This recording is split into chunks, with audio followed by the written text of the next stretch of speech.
Ladies and gentlemen, welcome back to the January GM Norm Round Robin. It's the second round. My opponent for this round is Eric Lee, who is quite strong and is quickly rising up in ELO. He's like 14 or 15 years old. Friendly reminder, all my courses are 33% off. Use the code New York. Link is in the description. All right. I just got back home, and I've been informed of a lot of different stuff. First of all, I heard Hikaru was covering my game, so hopefully that wasn't too embarrassing. And yeah, for this game, I played c4. I actually surprised my opponent with an English. And the reason is, you know, I've been playing d4 all the time, and I figured my opponent's a young player. He's gonna come prepared with something here. And I saw before the game that one thing that he liked to do is he liked to play these systems with a very early c6. He didn't play anything else. And I figured he would do this. I figured he would go for this. And so I spent the morning preparing different positions with d4, e4, you know, this kind of main line position with a bishop on g5. And I spent a little bit of time looking at this. And so I was like, all right, I'm going to go do this. And then he played knight f6. I was like, oh, okay, I'm going to play knight c3. So he has a lot of options. He can go symmetrical. He can allow me to play McKenna's Carls. He could play g6 stuff. But he went e5. I was like, well, here we are, right? And so now, if I play bishop g2, he'll go d5, and I can go d4 like this, and he can take or push. But also, there is the more flexible option, which is d4, e4, and d5. So I thought for a little bit, and I decided actually to go for d4, letting him think. I was like, you know, maybe he'll second guess himself. He won't want to enter the system. You know, I have options. I can play bishop g2 or d5. But he took, and I was shocked. And this actually is exactly my game against Andrew Hong. Real fans of Gotham know who I'm talking about. Round 5, Charlotte, September. You remember? No? You do remember. Amazing. All right, so queen d4, d5. And in that game, I totally misplayed. But I've learned since then. And so I repeated the line. And in that game, I sacrificed the pawn on c4. I think I played something like knight h3, take. Like I played something very weird like this. Or like knight g5. And that's just unnecessary. So I learned from my mistakes. But he took. Eric took on c4, and I just took back. So now we have a completely unique position. I figured like this was a good, you know, this is a good thing to fight him on in something like this. He's not very experienced in this.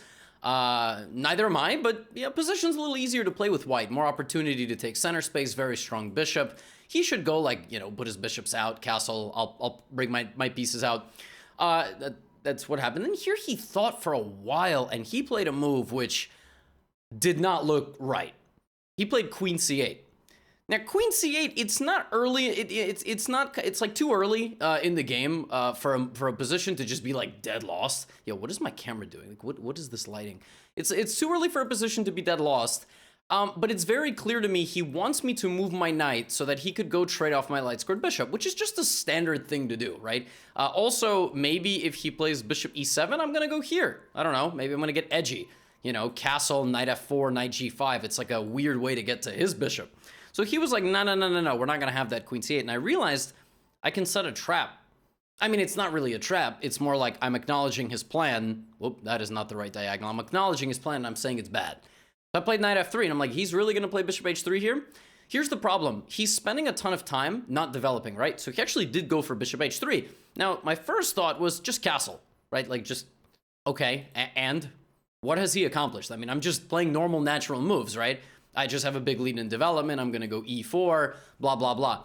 But I realized bishop h3 is a huge blunder because I can just take and hit both pawns.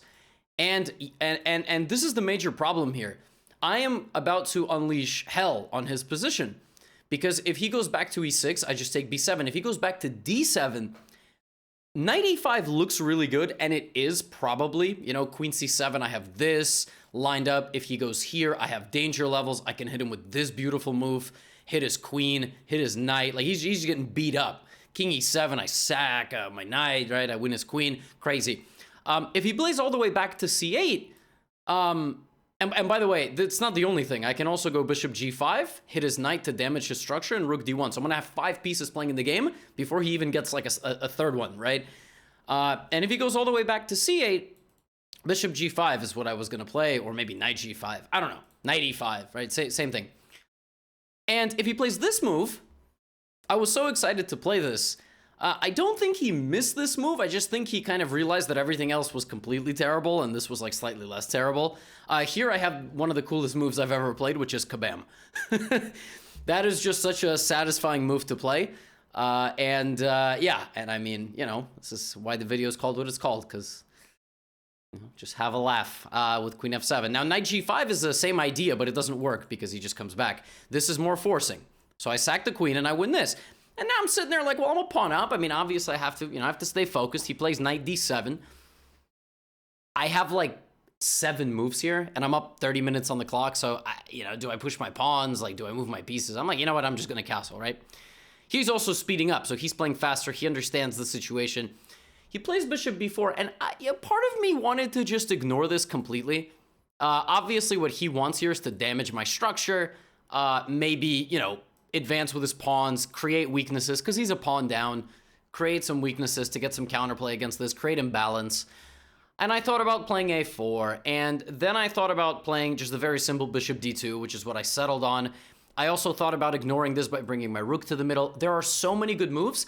I got overwhelmed. It's like I went to a store, for food, and it had like 40 options on the menu. Like, I don't know, bacon, egg, and cheese on a roll, salt, pepper, ketchup. It's the New York thing. I don't eat bacon anymore, but such is life.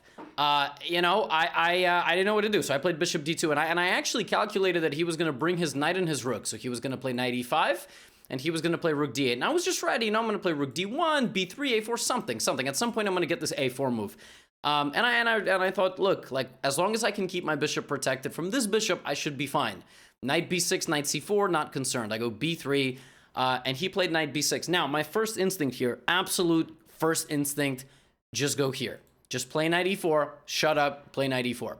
Why? I'm going to guarantee myself a trade. If he takes like this, I bring the bishop back. Okay, I'm just still a pawn up. Rook c1, f3, blah, blah, blah, blah, blah, right? Just go knight e4. If he plays knight if knight e4 takes. Okay, I mean, I'm just a pawn up, right? Cool. I don't know why I didn't go knight e4. Like, I cannot explain it to you. Sitting here now, if it was a blitz game, I would, I don't know, actually. I don't know if it was a blitz game, I would play knight e4. I might play something else. But it's a very natural move, right? But I was like, okay, what if I just stop knight c4? He's going to go rook d8, right? And I can't defend because then he goes here and I actually lose the game. But I was like, this is very easy. I just slide back. Like, I just bring the bishop, and it's a little bit passive, but he can't stop a4. I'm just going to go a4. But he has no moves. Doesn't matter. Literally any move. He goes king f7 trying to bring his rook, I just go a4. And the whole queen side's going to fall apart. Because if he takes, I'm taking with the knight. We're going boom, boom, bishops, rook down. a4 is just an amazing move. And even if he plays a6, I just take. I'm shredding open the a file. Rook a6, rook a7, does not matter. Right? So this was my idea. I'm like, well, it's a little passive, but not a big deal. Not a big deal because I'm going to play a4. And then he played this. Now, I'm going to be honest. That move did not occur to me at all because it's such an absurd looking move. Granted, it stops my plan, and granted that when you see it on the board, you go, well, obviously, Levy, how did you not see? But this isn't even a threat, right? So if bishop b2 is not a threat, you just don't even think about bishop a3. You're like, I don't know, he's going to go back or something. He'll go king f7, rook e8, but he played here. And this move just stunned me completely because now I'm like, well, you idiot, why didn't you just trade the pieces? Like, why did you even get yourself in this situation, right? What? Why did you do this? I mean, bishop a3, a great defensive resource by him. Excellent. I mean, like, I just didn't even see it. And I have a blind spot sometimes for kind of curious defensive resources, particularly when I attack kings. I sometimes tend to overlook, but this is an amazing move, like physically blocking my advance. And it's just a crazy move. But this is not the threat. The threat is just, I can't really move. Now, if I slow play this with f3, he's going to go like king f7. And if I bring my pawns out, I thought about this. I thought about playing the position like this. And, he's going to bring his rooks. I apparently can play like this. This is one of the computer suggestions. And then like king g2, knight f2, just kind of do nothing. Literally just take some space, improve my pieces very, very slowly. And finally, like when I'm ready, with knight f2, finally play rook d1 and begin trading. Or play knight c d1. This is actually this is nuts. I mean, maybe Magnus or some super GM can play like this. But I was like, how am I just going to sit with 3 pieces on the back rank? Well, I guess it has to do with my pawn structure. I guess it has to do with the fact that his pieces are kind of slightly misplaced. And mine are too, but he can't really get in. I control the squares.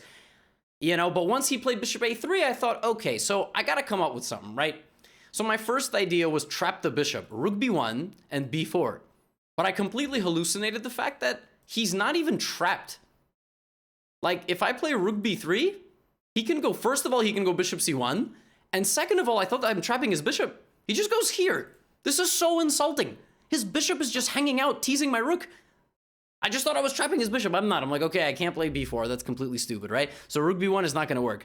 Then I thought about playing knight d1, knight e3. But then I'm like, why am I putting my knights in front of my pawns? That doesn't make sense. I know his game plan. It's to bring both rooks. So then I thought, okay, well, I should obviously trade rooks because he's active. But trading rooks is also not very smart. Because imagine we get to a position where I can't even get my rook out because it's so entombed behind my pieces. This is not what I want. So I can't even trade rooks. I'm like, okay, I am going to go here. My idea is to give a helping hand to my knight, right, with knight e4, and then get my bishop out and then get my rook out. Fantastic. And what I calculated was, okay, he's obviously going to move his king. I'm going to go here. He'll play like rook e8 maybe. I'll play bishop c3 targeting this. And if we trade, or he brings this knight to d5, for example, like, you know, I just was looking at maybe even bishop a5. Like, for example, even here I was thinking, okay, just activate your trash bishop and trade it for the knight. The problem with that is that this doesn't even help. This actually doesn't even help because, you know, he has rook a8. Rook a8 stuff is coming. Like, knight d5, rook a8 is just insane. I mean, because I've just paralyzed my own position here with bishop a3. So I thought, okay, bishop c3, and maybe we'll get a position that looks like this. Or, okay, king f7, maybe not king f7, maybe like this, f3, knight d5. I thought something like this was coming. And I'm still very passive, but maybe I'm slightly massive. I don't know, I'm going to go bishop c5, trade, very slowly bring my pieces out. That was my game plan after I played the move bishop c3. And I wasn't really worried about h6 either, because I take, and then I come back. My structure is very good. And I made my second big inaccuracy of the game. So first of all, allowing bishop a3 was pretty bad. But second of all, what I did here, it completely did not dawn on me that rather than attacking this knight, or moving his king out of the way, or taking my knight, or playing knight d5, that he would close in his own bishop. I never thought he would want to do this. Just visually, like, this looks so stupid. Like, why would you ever do this? He has a tactical reason. If you just isolate these pieces for the rest of the game, I mean, the bishop's never getting out. I will play rook b1 and laugh at him forever. But I just didn't ever think that he would do that, because if he does that, then I just take, and back up, right? And then I consolidate. I play rook d1. And I went, oh my god. He has a point. I have to take. I mean, I have no choice. And I have to back up. Because, oh, by the way, in case you're confused, I get trapped if I go here. Like, I just get locked. I'm never getting out.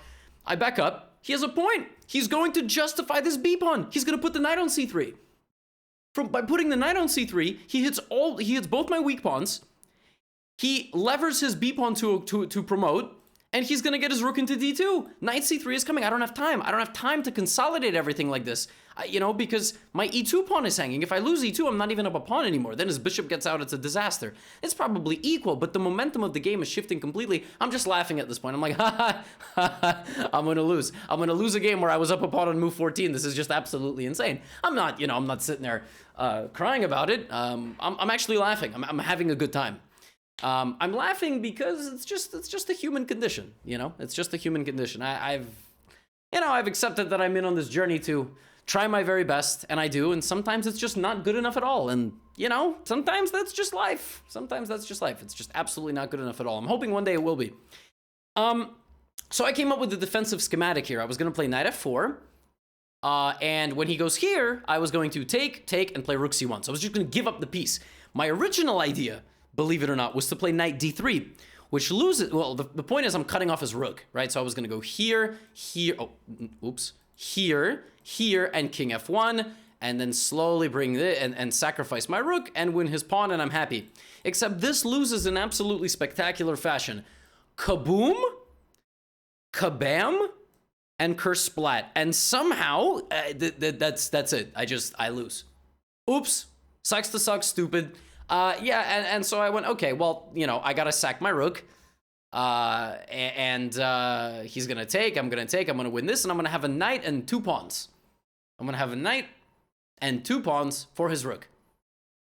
Interesting position, right? So he takes, plays rook d2, active, trying to get to my weaknesses. He plays this and offers a draw. Now, mind you, I'm thinking I'm going to lose this game like the whole time because I would play this position forever with black. I would play this against Magnus Carlsen, you know? Just friendly advice, probably shouldn't lose the c6 pawn because black has pawn islands, right? Black has just completely split pawns, and I have a beautiful little cluster over here. So if he ever gets this and promotes, he'll win, but he probably won't because if he plays rook b8, I even have this. And he can't take because of this. And then, I don't know, I mean, I'm just going to get some sort of... Like, imagine in a perfect world, I get a position like this. I mean, he'll never win any of my pawns, right? So, I'm like, thinking, wait, but why is he offering a draw? I mean, like, he plays rook d2. Like, why is he offering a draw? He has 2 rooks. Okay, I have a knight, but... So I thought about taking it.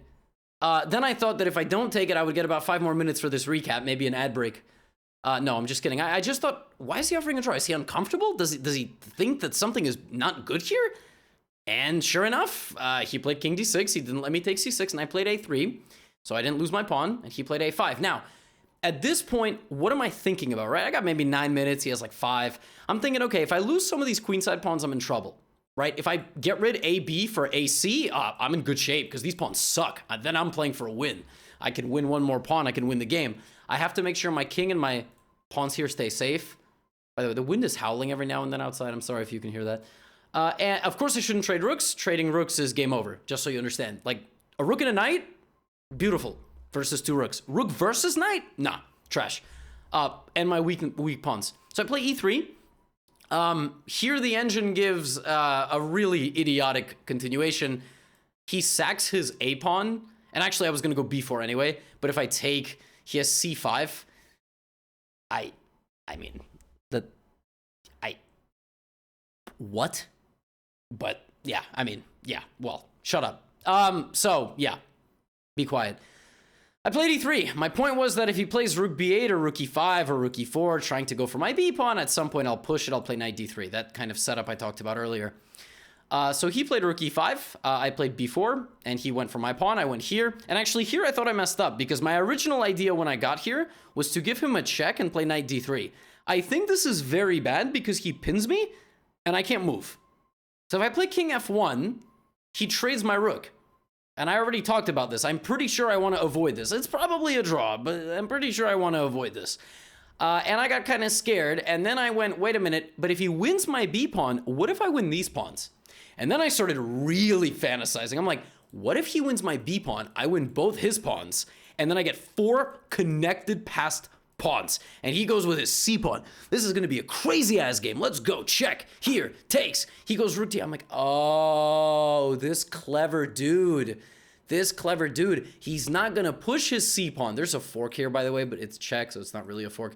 Like, he's not going to do this. He's not going to push his c pawn. He is going to line up on my second rank with his rooks before I can start pushing. So if I play h4, he takes, I'm in trouble, right? Like, it's a draw or he's going to mate me. And if I play knight to h3, I stop my own movement. My knight is so passive, and he pushes. He's going to push. And I don't know what the hell is happening here. g4, c4. I mean, I'm losing this race. Okay, I'm losing this race. This is not good. I lose if this happens. So, and I really don't want to make my knight passive. I imagined a situation where my knight was here, defending against the pawn. Maybe the rook goes around back, but we don't have a lot of time. It's so hard to evaluate. So I give him a check, and I thought he was going to go up. I actually thought he was going to play like king c5. If he plays king c5, or let's say king e5, right? King e5 is mate. So king e5 leads to like a box where he just straight up gets mated. He didn't play king e5. The live broadcast showed this. That's because we put our kings in the middle of the board, and the clock wasn't paused yet. But yeah, he played he played back, and I gave him another check. And you know, if he runs to the back rank, now this is a different story, because getting your king cut off on the back rank like this is really bad. And he'll push, and I was gonna go here or rook h5, and yeah, it's just a wild game. You know, maybe I would play like rook f5, defend, push my pawn, but he just went here, and I decided to repeat moves. Maybe I can play knight h3, and maybe Stockfish will find a way for me to continue the game. I just didn't see how the hell I was going to deal with this pawn in time with my knight and rook so passive. Yeah, well, we drew. So I was much harder on myself in this game than I should have been, especially when I thought I was lost. I wasn't.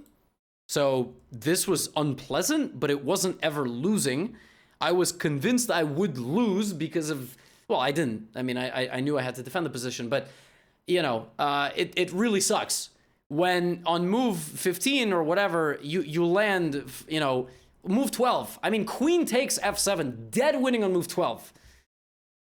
And then, you know, yeah, bishop a3 was a huge game changer. Bishop h3, and once I realized how hard it was to breathe, like with all my pieces being suffocated and the rooks coming, it didn't even occur to me just not to move my pieces anymore. Literally, just don't move your pieces and play like f3, e4. I mean, it just didn't. That's why I'm 23-46 and I'm not 26-43, you know? I would have been a little bit less frustrated at myself. But yeah, not smooth sailing here with like knight e4 and just putting a rook on c1 to pressure this. You know, rook f c1 even. I don't know. I mean, I don't know. Literally can win this with eyes closed. Should win this with eyes closed. So not happy. At least we didn't lose, but like I hate that mentality. But you know, yeah, I mean, I would have won this game if I studied my intermediate bootcamp, available at www.gotham-chess.com /courses. Use code New York. 1 out of 2, folks. I'll see you all for round number 3. Get out of here.